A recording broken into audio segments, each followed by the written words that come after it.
Rompamos el cerco mediático en Bolivia. Bolivia se levanta.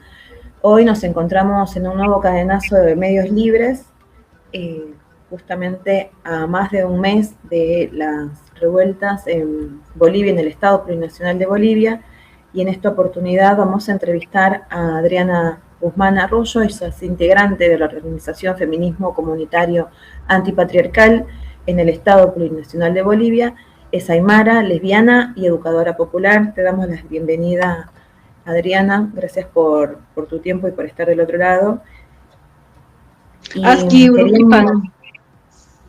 Azquiuruquipan, Cuyacanacas, Gilatanacas, Jaquenacas, como dicen, rompamos el cerco, rompamos las fronteras también, y que estas insurrecciones de los pueblos sean en toda Villayala. Así es. Y en ese sentido damos inicio a, una de las primeras preguntas es en línea cómo está el armado popular en Bolivia en estos más de un mes y medio aproximadamente de la salida de las calles de las comunidades originarias, campesinas y otros sectores también en la ciudad, como los sindicatos, organizaciones sociales. ¿Cómo lo están viendo hoy, ¿no? ¿Qué reflexiones nos puedes traer en relación a eso? Siendo ya 4 de junio, y también qué referencias tenés desde la renuncia de estos últimos días de los 3 ministros del gobierno de Rodríguez Paz, entre ellos el ministro de Defensa y quien asume como el nuevo ministro de Defensa, Ernesto Justiniano. Bueno, a ver, para pensar en este entramado popular creo que es importante la descolonización, ¿no? En el sentido de que no todo es una revolución, no todo está armado, no hay una unidad y 5 cabezas que están llevando adelante esto, no, es exactamente lo contrario. Porque además así han sido las luchas del pueblo aymara, del pueblo quechua, de los pueblos originarios aquí en Bolivia, siempre sin cabezas, con insurrecciones, con bloqueos, cortes de carreteras, movilizaciones de muy largo tiempo, ¿no? De meses. La masacre, en la masacre del gas teníamos un paro y unos bloqueos que duraban más de 35 días, ¿no? Entonces, esta es una forma de lucha, ¿no? Y que no siempre está así organizada con cabezas y no termina con la toma del poder o con sacar al presidente y tomar el poder. No tienen otras formas, yo creo, de entender, tenemos otras formas de entender las luchas, ¿no? Entonces, son muchísimos sectores que han empezado con distintas demandas, la denuncia hacia la ley 1720 por la tierra, porque se estaba entregando, Rodrigo Paz le estaba entregando la tierra a los terratenientes con esa ley, la abrogan, pero la abrogan con 60 días para volverla a hacer, es decir, ya han pasado 30, en 20 días tendríamos que tener una nueva ley. ¿Quién la va a hacer? Los terratenientes otra vez. Entonces esto es indignante y moviliza muchos sectores, principalmente pueblos originarios, campesinos. Y también la Central Obrera, ¿no?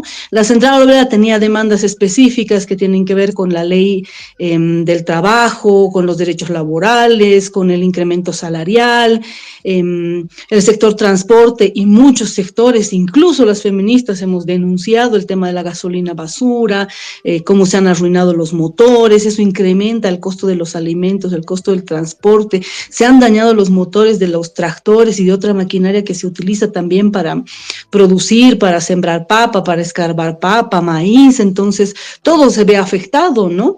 Con esta gasolina basura que ha comprado el presidente Basura de Bolivia, del cual estamos exigiendo su renuncia, ¿no? Entonces, diferentes demandas han confluido finalmente en que renuncie, ¿no? Y esto primero por la ilegitimidad que tenía este gobierno, porque sale de una elección ilegítima, donde no teníamos representación los pueblos originarios, los movimientos populares, esas democracias que han hecho que gane Milei, que han hecho que gane Noboa, que han hecho que gane Kast. Y entonces una cuestión de fondo, por eso hablo de descolonizar, esas democracias no nos sirven. Vamos a seguir apostando a esas democracias, vamos a seguir respetándolas porque han sido democráticamente elegidos por una minoría, porque en todos los países han ganado los votos blancos, los votos nulos, el ausentismo, que es una forma de protesta, es una forma de decir, no nos sirve esta democracia, no le sirve a los pueblos que seguimos empobrecidos, que seguimos perdiendo los pocos derechos que se han logrado, ¿no? Entonces, Todas estas demandas que terminan en exigir la renuncia tienen que ver con esa ilegitimidad de este gobierno y también tienen que ver con un acto profundo de autonomía, de autodeterminación, de decir 6 meses es más que suficiente, es incapaz de cumplir, de solucionar los problemas mínimos, nadie le ha pedido que haga la revolución y como es incapaz, que se vaya, no tenemos por qué esperar 5 años, ¿no? Para nosotros eso es un ejercicio de la autonomía, de la autodeterminación, del autogobierno y los distintos sectores han confluido en esto, pero no confluyen en todas las cosas, por ejemplo, ¿no? La discusión, la central obrera, la clase obrera tiene una discusión desde la clase trabajadora, desde los derechos, desde los salarios, ¿no? Pero nunca se han preguntado quién produce la papa, quién produce el maíz y qué pasa con ese sector, ¿no? Y por otro lado, los pueblos originarios son los que están poniendo en discusión en las calles quién produce lo que comen las ciudades, quién produce lo que comen los propios ricos, los propios terratenientes que hoy se quieren quedar con todos los recursos que tiene este país, ¿no? Entonces hay discusiones que van más allá del propio gobierno, no hay cabezas, es una insurrección que viene desde la rabia, la indignación y el hambre, por tanto no se soluciona con diálogo ni con acuerdos, ¿no? Esa sería una primera idea sobre la primera pregunta, hermana. Nos gustaría también, como porque hay mucha desinformación, ¿no? Como lo vimos en otros momentos también en 2019, también en Bolivia, en el Estado plurinacional, los departamentos donde, porque también hay eso, es como solamente quitándole legitimidad a todo lo que está pasando actualmente, el rol de las otras ciudades, otros lugares, otros departamentos en Bolivia, donde se están manteniendo, a pesar de la represión, los bloqueos. Tú también nos podrías contextualizar un poco. Bueno, es terrible el aparato de comunicación de cerco racista, de manipulación mediática, de mentira sistemática que tiene el gobierno con el objetivo de generar confrontación social, ¿no? Profundizar el racismo, culpabilizar a los bloqueadores, culpabilizar a las marchas de una crisis que existía desde incluso antes que él sea gobierno y que él se ha comprometido a resolver cosas mínimas y no lo ha hecho. Entonces manipula para plantear que no hay comida por los bloqueos. Mentira. No hay comida por las políticas que él ha planteado de libre exportación, que nos deja sin alimentos porque los empresarios prefieren exportar todo, no pagan impuestos y no tienen que primero responder al mercado interno. Entonces lo poco que se queda adentro es muy caro. Entonces, es el problema fundamental de la crisis económica, de la gasolina y de todo, es el presidente Rodrigo Paz, es su gobierno. Entonces, él manipula para plantear que los bloqueadores somos inhumanos, ¿no? Inhumano es este gobierno que ha privatizado el sistema de salud. No es que va a privatizar, ya lo ha privatizado, porque no hay medicamentos, porque no hay atención a las enfermedades crónicas, porque ha saqueado los hospitales, porque se están cayendo, la gente está siendo atendida en la puerta del hospital porque no hay espacio. Entonces, inhumano es el presidente, inhumano han sido todas sus políticas en salud, ha privatizado también la educación, nos está empujando a la privatización de la educación, además en un modelo de educación racista, donde ha eliminado los bachilleratos técnicos, las áreas técnicas. Entonces, toda esta manipulación de la información es para estigmatizar a los bloqueos. Este discurso de que los bloqueadores o quienes marchamos somos pagados es absolutamente ignorancia. Pensar que miles de personas, millones en el país, podemos movilizarnos o quedarnos 30, 40 días en las calles pagadas, ¿no? Es absoluta ignorancia entender que el movimiento al socialismo y Evo Morales no tiene la capacidad ni económica ni política para generar esa movilización.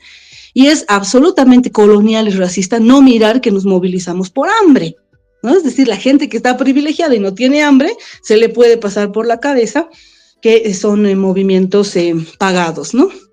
Entonces, toda esta manipulación genera más que un cerco mediático, un cerco racista, es decir, la información que se plantea hacia afuera y también hacia adentro es de estigmatización, de culpabilización, de profundización del racismo, ¿no? En eso se está ocupando el Estado. Entonces, para nosotros es importante el cadenazo que están haciendo ustedes, el cadenazo radial, es importante para nosotras que se recuperen distintas voces. Las mujeres están hablando en todas las calles y diciendo con claridad cuáles son los problemas. Nos ha endeudado, nos quiere quitar la tierra, nos quiere quitar la salud. ¿Qué más claridad sobre eso? ¿No? Entonces, también es importante descolonizar pues nuestras formas de oír, de mirar la información. Ahí continuamos con, bueno, están los cambios del gobierno actual en relación al ministro de Defensa, en un contexto donde hace alrededor de 2 semanas también abrogan la ley de excepción, ¿no? Que es la que se había justamente promulgado hace unos años para evitar que en estados de excepción se violen los derechos humanos con total impunidad y bueno, y en este contexto eliminan esta ley que regulaba un poco los estados de excepción según cualquier gobierno de turno, pero cambian la figurita ahora del ministro de Defensa. ¿Qué nos podrías dar como reflexiones y antecedentes de este tal Ernesto Justiniano, quien ahora está a cargo de Defensa en Bolivia? Bueno, hay que decir que todo el gabinete de ministros y ministras de Rodrigo Paz responden a su coalición de gobierno con Samuel Doria Medina y Jorge Tuto Quiroga, ¿no? Entonces han sido ministros que no han logrado generar en realidad un poder ejecutivo, porque cada cual respondía a sus propios intereses, porque además han sido personas sin ninguna ni interés, ni experiencia, ni voluntad política por resolver nada. La ministra de Educación que aplaudimos que haya renunciado, porque ha sido la peor ministra en la historia, definitivamente ha hecho un ataque racista a la educación, ha prohibido las políticas de despatriarcalización, de descolonización, que están en la ley, que están en la Constitución. Entonces, un gabinete ministerial que respondía a esa coalición y que claramente también renuncian, porque esa coalición ya no existe, porque Doria Medina no va a apoyar a Rodrigo Paz, y porque Jorge Tuto Quiroga, que es también de la derecha, los tres, tampoco lo está apoyando, y ahí también está la debilidad, este vacío de poder que hay del presidente Rodrigo Paz, ¿no? Entonces, su gabinete ministerial nunca ni nos ha interesado, ni siquiera debemos saber todos los nombres, porque han sido unos ausentes, unos incapaces de realizar ni siquiera el trabajo administrativo, ¿no? De estar en sus ministerios y cumplir con lo mínimo. Ahora, evidentemente ahí el presidente se ha comprometido como uno de sus intentos de llegar a algún diálogo, a cambiar a su gabinete ministerial hace 2 semanas. ¿Por qué no lo ha cambiado? Porque nadie quiere ser su ministro, porque nadie quiere meterse en un gobierno tan débil y tan deslegitimado. Entonces, han renunciado a estas ministras y ministros, nos parece bien, esperamos que renuncie Salud, esperamos que renuncie la viceministra de Igualdad de Oportunidades, que se asume feminista, Jessica Echeverría, esperamos que todos renuncien y no se hagan parte de este gobierno represor y asesino. Pero la incorporación de Justiniano, que es una pieza política ligada a Donald Trump, es una manifestación de que Rodrigo Paz tiene apoyo de Donald Trump, ¿no? Ahora, desde nuestro análisis, es posible que el mensaje sea este, pero claramente las Fuerzas Armadas y la policía tampoco están dispuestas a apoyar a Rodrigo Paz hasta las últimas consecuencias.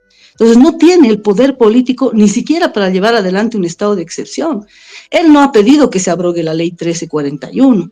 El Senado y diputados que son de derecha también han abrogado esa ley para empujarlo a que dicte un estado de excepción. Han generado un discurso en las calles de movilización de gente racista, de grupos paramilitares que exigen estado de sitio, estado de excepción, bala a los bloqueadores, ¿no? Pero esto es toda una estrategia de miedo, de generar miedo en las organizaciones. Y como hemos salido a decir, no importa si nos matan, se tiene que ir.